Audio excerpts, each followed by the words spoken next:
चिल्ला करके पूछ रहे हैं मेरे पापा कहाँ गए, पापा कहाँ गए। क्या वो विभाग आकर के समझा पाएगा उस बच्ची को? मौके पर मौजूद थे, उस समय ड्यूटी पर मौजूद थे, उन्होंने फोन से कह दिया और मोबाइल देखते रहे, काटे नहीं। क्या लगा वो गिर गए, उनका पिलास पिघल गया, उनका हाथ जल गया, उनका हाथ एक गल गया। तो तत्काल में अधिकारी आते हैं, एक अधिकारी जय साहब आए थे, घूम के चले जाते हैं, हाथ जोड़ के चले जाते हैं। क्या मैं आनंद राव आप सभी का फिर से स्वागत करता हूं। आज हम मौजूद हैं राजघाट नदी के किनारे। जी आप हमारे पीछे जो चिता देख रहे हैं जल रही है, वो एक ऐसे व्यक्ति की थी जिसकी वजह से हर घर में लाइन जाता है, बिजली की सप्लाई होती है, हर घर में रोशनी प्रकाशित करता है, लेकिन आज उसी के परिवार में अंधेरा छा गया बिजली विभाग की लापरवाही की वजह से। जी हाँ, अगर बिजली विभाग सजग रहता तो ये व्यक्ति इस दुनिया को छोड़ के नहीं जाता। सत्य प्रकाश कन्नौजिया इनका नाम था। 10 तारीख की घटना है, 28 तारीख को ये अपना शरीर छोड़ देते हैं। अपने परिवार के छोटे छोटे बच्चे, एक बच्ची 7 में पढ़ती थी शायद, एक लड़का है हाई स्कूल में था। तो क्या आम आदमी की जान भारत में इतनी सस्ती है? इस मौत की यह व्यक्ति शास्त्री चौक पावर हाउस पे इनके परिवारजनों से पूछते हैं क्या हुआ और क्या सारा मामला है। ये जो छोटा सा बच्चा है आप देख सकते हैं, यही बच्चा है जिसके सिर से पिता का साया उजड़ गया। बाबू क्या नाम है आपका? शशांक। किस क्लास में हो? 11th में। क्या हुआ था पापा को? बिजली मार दिया था। बिजली मार दिया था? कैसे? पोल पे चढ़े थे तब। पोल पे चढ़े थे तब बिजली मारा था? बनाने के लिए। जैसा कि बालक ने बताया कि पोल पे चढ़े थे तभी बिजली मार दिया। आपका सर का नाम क्या है? संजय कुमार कन्नौजिया। आप बड़े भाई हैं? हाँ, उनसे बड़े हैं। जी, जो सत्य कुमार कन्नौजिया जी थे उनके ये बड़े भाई हैं। क्या घटना थी पहले तो ये बताएं आप। ये नगर पालिका में कहीं पर बिजली बनाने गए थे, उससे पहले इन्होंने 2-3 बार उनसे सिट डाउन लिया गया था। सिट डाउन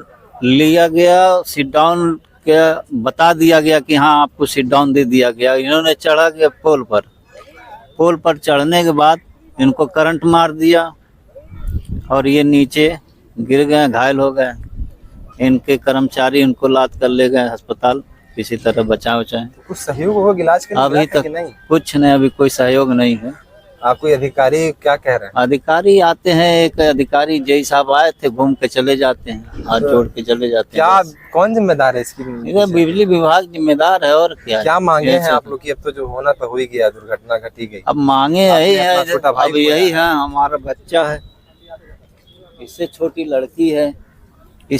लड़की है, औरत है, अभी तो पूरा जीवन है। कम से कम एक नौकरी, कम से कम 50 लाख, क्योंकि ये बच्चा है अभी पढ़ने वाला और इससे छोटी लड़की है, तो भाई उतना चलाना ही तो पड़ेगा, उसको लिए सोचना तो पड़ेगा, शादी भी करना है, सब कुछ करना है, ये तो सोचना पड़ेगा। सही कहा आपने। और इस बच्चे ने अपने इसी उम्र में पिता को खोया, जिसका दर्द कोई और नहीं समझ सकता है। मैंने खोया है 2 साल पहले अपने पिता को, तो क्या होता है पिता का साया मैं अच्छे से महसूस कर सकता हूँ। एक जो बता दें, इसमें एक हमें भी सूचना मिल गई कि वो जो एसएसओ मौके पर मौजूद थे, उस समय ड्यूटी पर मौजूद थे, उन्होंने फोन से कह दिया और मोबाइल देखते रहे, काटे नहीं। सूचना मिली हमको, जो सूचना मिली है मौखिक है और जो व्यक्ति बताया है, लेकिन अभी हम नहीं ओपन करेंगे उसको। वो जो है उसने मोबाइल देखा, उसने बता दिया, मोबाइल देखता रहा। जब करंट मार दिया, वहां से फोन आया कि सत्य को करंट मार दिया है, तब मौके पर जाकर तुरंत लाइट काटा, बोर्ड लगाया। सबसे बड़ा दोषी तो वही एसएसओ है। बिल्कुल सही। उसके बाद अन्य ऊपर के अधिकारी हैं कि अब उन्होंने नजर नहीं लगा रहे हैं। नजर डालना चाहिए, हमारा कर्मचारी क्या कर रहा, उससे ऊपर के अधिकारियों को सोचना चाहिए ना कि आप ऐसे जगह पर बैठे हैं कि जहां पर अगर हमसे चूक हो गए तो किसी की जान चल जाएगी, और जान इतनी सस्ती तो है नहीं, कीमती है कोई। और मोबाइल वहां बैठकर देखना, अब सीधे बता देना फोन से कि हाँ कट गया है, आपने सिट डाउन दिया नहीं, अब बता दिए कि हाँ सिट डाउन दे दिए हैं। तो इनके मित्र पारसनाथ मौर्य जी हमारे साथ हैं। तो पारसनाथ मौर्य जी बताएं क्या हुआ था पूरी घटना के बारे में जरा। देखिए, स्वर्गीय श्री सत्य कुमार कन्नौजिया जी शास्त्री चौक पे विद्युत उपकेंद्र जो है वहाँ पर संविदा कर्मचारी थे जी। और 10 मई को नगर निगम गेट के पास जो है हाई टेंशन लाइन में कुछ फॉल्ट हुई थी। तो वह अब उस फॉल्ट को दूर करने के लिए नगर निगम के गेट पे पहुंचे और उन्होंने विभाग को सूचना दी कि लाइट काट दी जाए, मैं पोल पे चढ़ने जा रहा हूं। लेकिन विभाग से उनको आश्वस्त किया गया कि लाइट कट गई है, आप काम कर सकते हैं। अच्छा, विभाग के द्वारा कहा गया? विभाग को उन्होंने सूचना दी और उन्होंने कंफर्म किया कि लाइट कट गई कि लाइट कट गई है या नहीं। चढ़ने से पहले उन्होंने कंफर्म किया। उनको कहा गया कि हाँ लाइट कट गई है। स्वर्गीय सत्य कुमार जी की बॉडी जल रही है और घाट पे हम लोग हैं।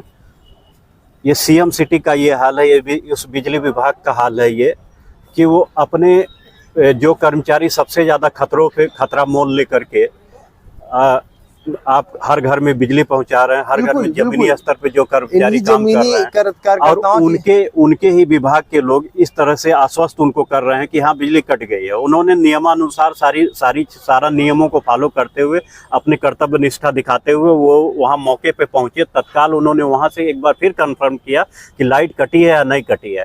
उनको आश्वस्त किया गया, उनके विभाग के उनके सहयोगियों ने आश्वस्त किया कि बिजली कट गई है। उसके बाद वो पोल पर चढ़े और परिणाम क्या हुआ, उनको झटका लगा, वो गिर गए, उनका पिलास पिघल गया, उनका हाथ जल गया, उनका हाथ गल गया। वो तत्काल मेडिकल कॉलेज ले गया। मेडिकल कॉलेज में 15-16 दिन तक वो जूझते रहे।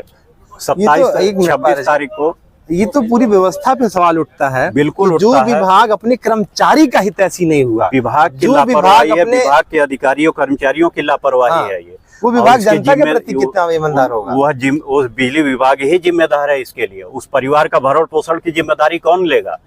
उस विभाग को ही इसका हर्जाना देना पड़ेगा। परिवार की मांग है 50 लाख रुपए मुआवजा दो, सरकारी नौकरी दो, और इस पे विभाग को, ऊर्जा मंत्री को या जो भी जिम्मेदार है उनको हमारी मांगों को मानना होगा।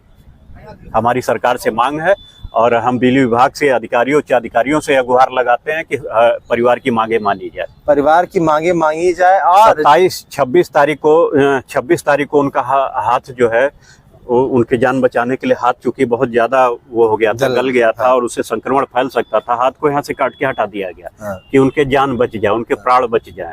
लेकिन हाई टेंशन लाइन का जो झटका था, वो अंदरूनी पार्ट जो है शरीर का, जो भाई आप 220 वोल्ट आपको मार देता है, आप कुछ देर समझ नहीं पाते हैं क्या हो रहा है। तो 11,000 वोल्ट की लाइन थी वो अंदर से जो है उनके इंटरनल पार्ट पे उसका इफेक्ट हुआ और वो सरवाइव नहीं कर पाए। 27 तारीख को उनको डिस्चार्ज किया गया मेडिकल कॉलेज से, घर लाया गया, थोड़ा सा सुधार हुआ था 26 तारीख को। 27 तारीख को फिर शाम को हालत बिगड़ी, घर से फिर परिजन उनको लेकर के गोरखनाथ चिकित्सालय में एडमिट कराया।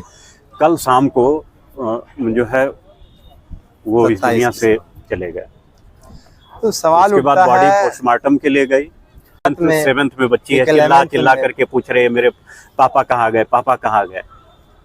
क्या वो विभाग आकर के समझा पाएगा उस बच्ची को? दुनिया चांद पे जाने की बातें कर रही है, भारत की अर्थव्यवस्था 4थे नंबर पे आ गई, और आज भी हमारे देश में एक सफाई कर्मी किस तरह मौत हो जाती है लापरवाही से। आज भी छोटा जो कर्मचारी सफाई करने वाला होता है, नाली में उतरता है, मर जाता है। एक लाइनमैन बिजली पे चढ़ता है, मर जाता है। क्या जान इतनी सस्ती है? विभागों की लापरवाही है, विभागीय अधिकारियों की। वो क्या आंख बंद किए हुए थे? जेईई एक्शन, ये लोग क्या आंख बंद किए हुए थे? इनकी कोई जिम्मेदारी नहीं बनती है? एक कर्मचारी रिस्क लेकर के अपना जीवन दांव पर लगा करके भी 11,000 वोल्ट की लाइन, जो आप 220 वोल्ट की लाइन को जो है बहुत सतर्कता से वो करते हैं। अब वो रेगुलर उसी पे 11,000 पे जा करके काम कर रहा है, 220 वोल्ट पे काम कर रहा है, उसके जान की कीमत नहीं है। आपके विभाग ने सावधानी क्यों नहीं रखी? बिल्कुल सही है, पूरा विभाग इसकी जिम्मेदारी कौन लेगा? जो विभाग हर्जाना दे, 50 लाख रुपए परिजनों की मांग है, 50 लाख रुपए का हर्जाना दें और परिवार से किसी एक सदस्य को सरकारी नौकरी दें। उनकी पत्नी बीएड की हुई है। सवाल एक और अहम है कि जो विभाग अपने ही कर्मचारी के प्रति इतना लापरवाह है, वो आम जनता के प्रति क्या नजरिया रखता होगा? लापरवाही की पराकाष्ठा है। आप स्वयं सोच सकते हैं कि जो विभाग के लोग अपने कर्मचारी के जो हितैषी नहीं हुए, उनको आश्वस्त किया जा रहा है कि आप चढ़िए, आप काम करिए, बिजली काट दी गई है और बिजली काटी ही नहीं गई। ये क्या है? बहुत बड़ी लापरवाही है। इसके लिए पूरा सरकार से मांग है, बिजली विभाग से मांग है कि परिजनों की मांगे मानी जाए, 50 लाख रुपए क्षतिपूर्ति दी जाए और परिवार के उनकी पत्नी को सरकारी नौकरी दी जाए उसी विभाग में। यही मांग है। बिल्कुल, 50 लाख रुपए और उनकी पत्नी को सरकारी नौकरी दिया जाए। हम लोग इस मुद्दे को छोड़ने वाले नहीं हैं, हम घेराव करेंगे हम सब कुछ करेंगे, जब तक हमारी मांगे नहीं मानी जाएंगी हम करेंगे उसको। क्योंकि कब जागेंगे सिस्टम। आज पेपर में खबर निकली है कि भारत की अर्थव्यवस्था चौथे नंबर पे पहुंच गई। फाइलों में गांव के मौसम गुलाबी हैं, ये दावे झूठे आंकड़े किताबी हैं। तुम बातें बड़ी बड़ी चाहे कितनी भी कर लो, विश्वगुरु भारत की कर लो या देश के सबसे बड़ी अर्थव्यवस्था की भारत कर लो, दुर्भाग्य है ये भारत देश का कि आज भी इस देश का एक गरीब लाइनमैन, जो लाइन जिसकी वजह से घर घर में जाता है, तो लाइनमैन को कोई सुविधा नहीं मिली। संविदा पे था, हम तो कहेंगे लाइनमैन की भी सैलरी जेई से कम नहीं होनी चाहिए, जेई से ज्यादा सुविधाएं मिलनी चाहिए। क्योंकि पोल पे चढ़ने की बारी आती है ना, तो कोई जेई नहीं चढ़ता है, कोई एक्सीएन नहीं चढ़ता है, कोई सांसद विधायक या फिर विद्युत मंत्री नहीं चढ़ता है, सबसे छोटे तबके का चढ़ता है। तो उसको जो सुविधाएं मिलनी चाहिए सबसे ज्यादा मिलनी चाहिए, अच्छी व्यवस्था मिलनी चाहिए, उनका इंश्योरेंस होना चाहिए होती है। लेकिन धरातल पे भारत की सच्चाई यही है कि एक लाइटमैन बिजली विभाग की लापरवाही की वजह से उसके पास कोई सुरक्षा इक्विपमेंट नहीं था। आज ऐसे ऐसे इक्विपमेंट हैं कि आपको 10 फीट 20 फीट दूर से ही बता देगा कि पोल में करंट है या नहीं करंट है। ऐसे समय में कैसे कल्पना कर सकते हैं आप, ऐसे विश्वगुरु भारत बनेगा? तो हमारा हाथ जोड़ के निवेदन है कि इस परिवार को न्याय मिले और बिजली विभाग और हमारी सोई हुई अपनी सरकार से भी अनुरोध है कि जागे और दोबारा ऐसी घटना न घटे और इस बच्चे को कम से कम 50 लाख रुपए और सरकारी नौकरी एक परिवार को दिया जाए। तो आप लोग भी इस वीडियो को ज्यादा से ज्यादा शेयर करें ताकि फिर ऐसा किसी परिवार के साथ न हो।